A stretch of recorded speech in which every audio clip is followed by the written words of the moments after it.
నమస్కారం. సామాన్యుల అసమాన గాథల సమాహారం ఈటీవీ జయహోకు స్వాగతం. కష్టాల కడలిలో నష్టాల నావ ముంచేసింది.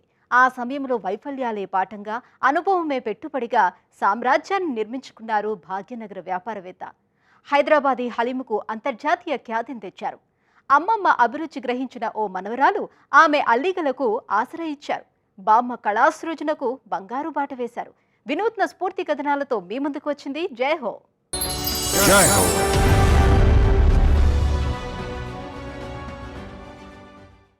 ముస్లిం సోదరులు పెద్ద పండుగ రంజాన్, ఆత్మీయ సమ్మేళన వేదిక. ఈద్ ముబారక్ శుభాకాంక్షల సందడితో సాగే ఓ సహృద్భావ వేడుక నైవృతి మోసుకొచ్చే చల్లదనానికి వేసవి విడిదిగా మారుతుంది. ఇంతకు కొద్దిగా ముందుగా ప్రవేశించి పలకరించే ఆధ్యాత్మిక పరిమళం రంజాన్. ఈ శుభవేళకు మరో ప్రత్యేకత ఉంది. వస్తూ అందరూ ఇష్టపడే హలీంను రంజాన్ కానుకగా తెస్తుంది. హలీం పుట్టిన దేశానికి హైదరాబాద్ హలీం పంపుతున్న ఘనత భాగ్యనగర వ్యాపారవేత్తకే దక్కింది. హలీం తయారీతో ఓ గరీబు అమీరుగా మారిన ఆసక్తిదాయక కథనం ఇది. కష్టాల కడలి నుంచి గెలుపు తీరాలకు చేరి సామ్రాజ్య అధిపతిగా ఎదిగిన అతడి విజయకి వ్యాపారంలో నాకు 1987 నుంచి 1990 దాకా గట్టి పోటీ ఎదురైంది. నా రెడీమేడ్ దుస్తుల విక్రయానికి దసరా, దీపావళి, రంజాన్ మాసం సీజన్ల కోసం ఎదురు చూసేవాణ్ణి.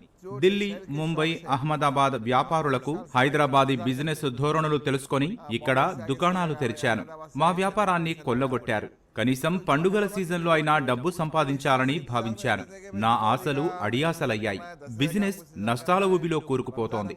అప్పుడు నాకో ఆలోచన వచ్చింది. అసలు మనం ఆహార రంగంలోకి ఎందుకు వెళ్ళకూడదు అని అనుకున్నాను. ఆహార తయారీ వ్యాపారం ఎప్పటికీ సురక్షితమే, నష్టాలకు తావుండదని గట్టి నమ్మకం. ఆ ధీమాతో 1997లో పిస్తా హౌస్ స్వీట్స్ అండ్ బేకరీ ఆరంభించాను. నా జీవితంలో నేనెన్నో ఎత్తుపల్లాలు చూశాను, కానీ ఆహార వ్యాపారంలోకి దిగాక అంతా సజావుగా ఉంది.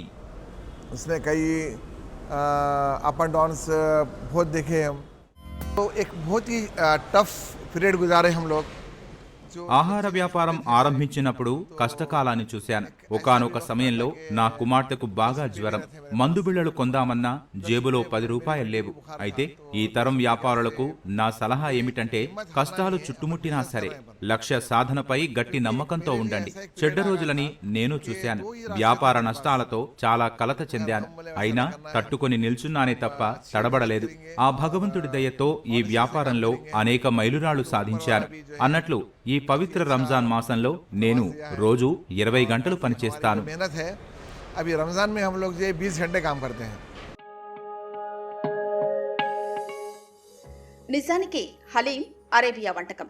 మేక మాంసం, గోధుమ పిండి, వెన్న ముఖ్య ముడి పదార్థాలుగా సుగంధ దినుసులతో కలిపి తయారు చేస్తారు. ఉడికించిన మాంసాన్ని, పిండిని బాగా కలియబెడతారు. ఆ ఒత్తిడికి, వేడికి అంతా మెత్తగా గుజ్జులా తయారవుతుంది. అప్పుడు అలాగే కాని లేదా పలుచటి రొట్టెలతో కలిపి వడ్డిస్తారు. హలీంను అమితంగా ఇష్టపడే హైదరాబాదీలకు ఈ ఘుమఘుమలు తెగ నచ్చేశాయి. విక్రయాలు ఒక్కసారిగా దూసుకెళ్లాయి. హలీం తయారీకి మజీద్ తీసుకున్న నిర్ణయం ఆయన పిస్తా హౌస్ దశనే మార్చేసింది. మన దేశ మార్కెట్లో తన వ్యాపారాన్ని విస్తరించింది.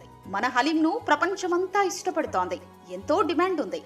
ఇందుకు అనుగుణంగా అందరికీ అందుబాటులోకి తేవడానికి ఈ వ్యాపార సంస్థ ఓ కొరియర్ సర్వీస్ తో జతకట్టింది. అలా హైదరాబాదీ హలీం ఒక బ్రాండుగా మారింది. హలీం ఎంతో అద్భుత వంటకం. తొలుత కొన్ని ప్రాంతాలలోనే విక్రయించాము. తర్వాత నేను హలీం మీద పరిశోధన, అభివృద్ధిపై దృష్టి పెట్టాను. రుచి గ్రంథులను నిద్రలేపే నోరూరించే వంటకంగా మార్చేందుకు కృషి చేశాను. పిల్లలు, పెద్దలు, వయోవృద్ధుల అభిరుచిని దృష్టిలో ఉంచుకొని రూపొందించాను. సాధారణంగా పిల్లలు కారం, మసాలాలతో చేసిన పదార్థాలను ఇష్టపడరు. అందువల్ల హలీం వడ్డించే సమయంలో ఆ అంశాన్ని దృష్టిలో ఉంచుకున్నాను. మా హలీం హైదరాబాద్, సికింద్రాబాద్లలో అత్యంత జనాదరణ పొందింది. ఆపై ఆంధ్రప్రదేశ్లోని ఇతర ప్రాంతాలకు విస్తరించింది. ఇదే మా వ్యాపారానికి మేలు మలుపు అయ్యింది. హలీంను పోస్టల్ విభాగం ద్వారా విక్రయించాలన్న ఆలోచన వచ్చింది. దాంతో మా వంటకం ఘుమఘుమలు ప్రపంచాన్ని తాకాయి. ప్రశంసల పరంపర మొదలైంది. అప్పుడు నేను హలీం ఎలా విక్రయించాలో అనేక నమూనాలను అధ్యయనాలు చేశాను. तो इसके ऊपर कई केस स्टडीज हुए कि कैसा हलीम बेचना है.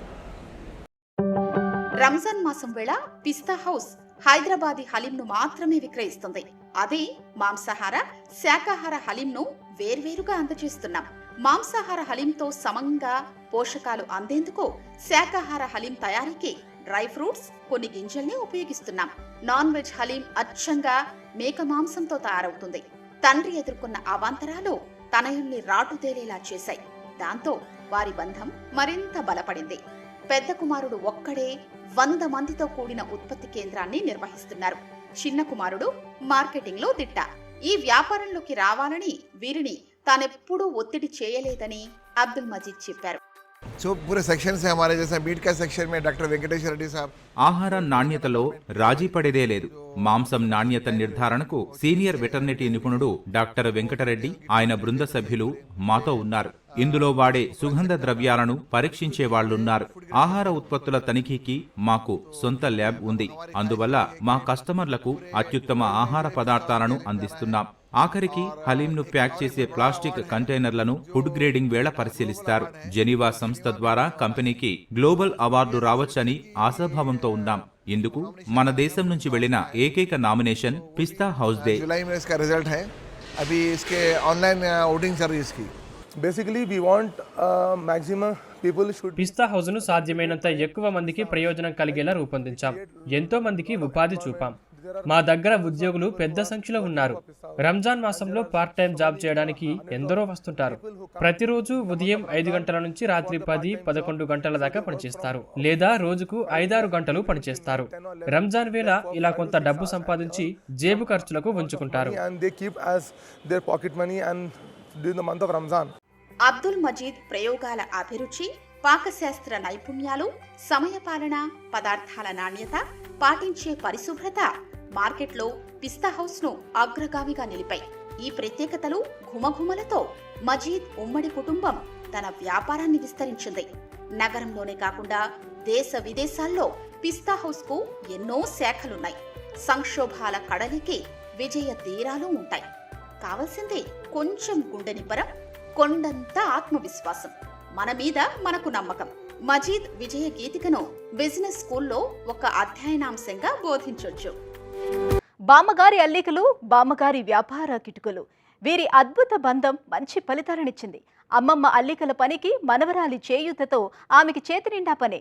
అసిస్టెంట్ ప్రొఫెసర్గా పనిచేస్తున్న మనవరాలు బామ్మ ఉత్పత్తుల విక్రయానికి క్యాచ్ క్రాఫ్ట్ హ్యాండ్ పేరుతోటి ఇన్స్టాగ్రామ్లో ఓ పేజీ ప్రారంభించారు. ఫలితంగా పెద్దామ్మాయి అల్లిన సాక్సులు, స్వెటర్లు, బ్లౌజులకు ఆర్డర్లు వచ్చి పడుతున్నాయి. చిన్ననాడు నేర్పిన విద్య కోవిడ్ కాలంలోనే వ్యాపకమైంది, ఆపై వ్యాపారమైంది. ఢిల్లీలో ఆమె ఇప్పుడు ఓ ప్రసిద్ధ వ్యక్తి హోదా పొందారు. ఢిల్లీ జనక్పురిలో ఇది ఓ ఇంటి కథ. ఇంట్లో ఉండే 78 ఏళ్ల బామ్మగారు షీలా బజాజ్, బయట పెద్ద ఉద్యోగం చేస్తున్న 26 ఏళ్ల మనుమరాలు యుక్తి బజాజ్. షీలా ఇంట్లో కాలక్షేపానికి అల్లిక పనులు, కుట్టు పనులు చేసేవారు.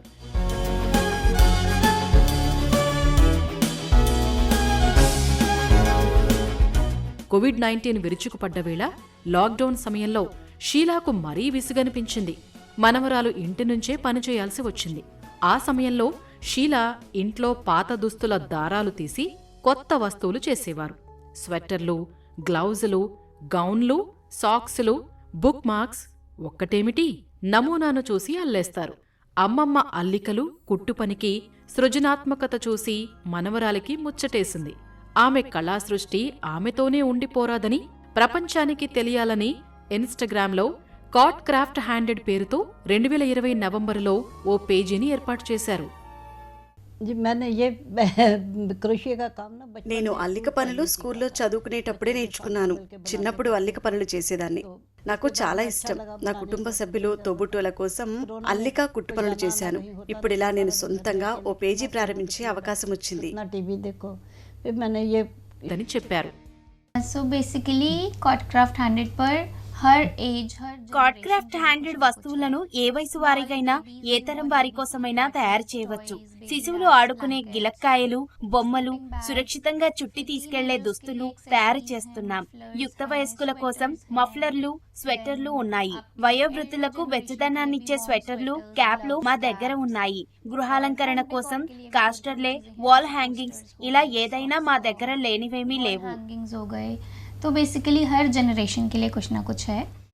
తాను చేసిన పని ప్రజల్లోకి వెళితే అది వారికి నచ్చిందని ఒక మాట చెబితే యుక్తికి ఎంతో సంతోషం.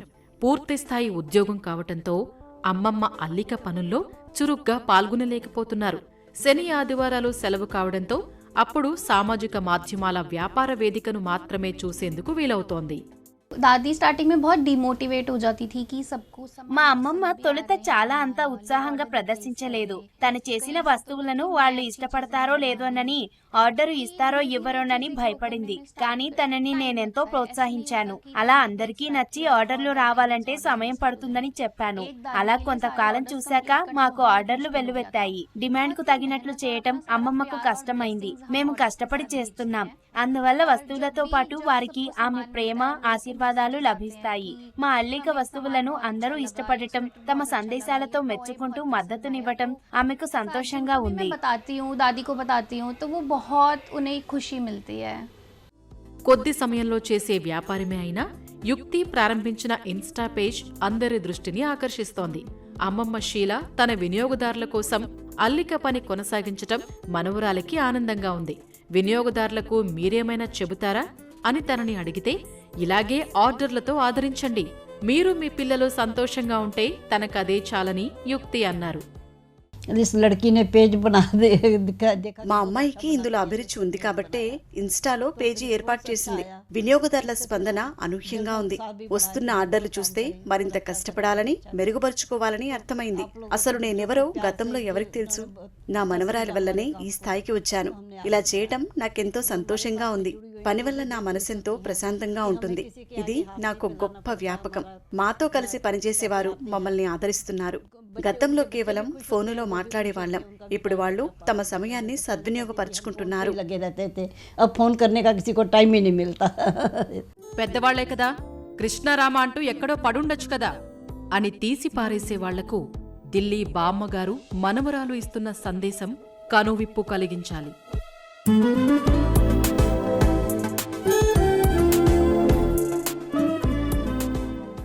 వ్యాపారం దెబ్బతిని 4 రోడ్లు కూడలిలోని నిస్సహాయుడుగా నిల్చున్న హైదరాబాదీ వ్యాపారవేత్త ఆహార రంగంలో ప్రవేశించి అద్భుతాలు చేశారు. విజయ స్ఫూర్తిగా వెలిగిపోతున్నారు. ఆసరా ఇస్తే అల్లుకుపోవటానికి అచ్చమైన ఉదాహరణగా నిలిచారు ఢిల్లీ బామ్మగారు.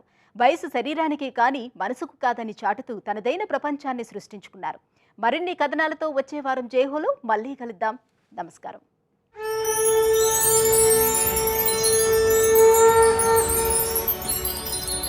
Jai Ho.